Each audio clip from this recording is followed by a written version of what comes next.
बरवाडी स्थित कबीर मार्केट में as cooling system नामक दुकान का उद्घाटन गिरिडीह के विधायक सुदीप कुमार सोनी ने किया।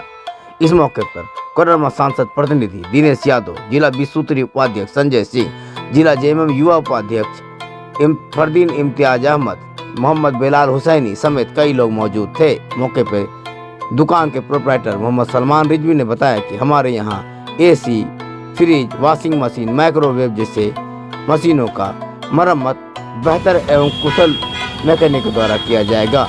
कहा कि जहां भी जरूरत होगी हमारे मैकेनिक के घर में जाकर इन तमाम सामानों का मरम्मत करेंगे और जनता को बेहतर सुविधा देने की कोशिश करेंगे।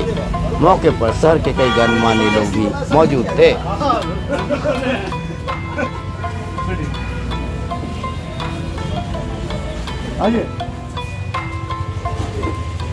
हाजी साहब को बुला लो ना।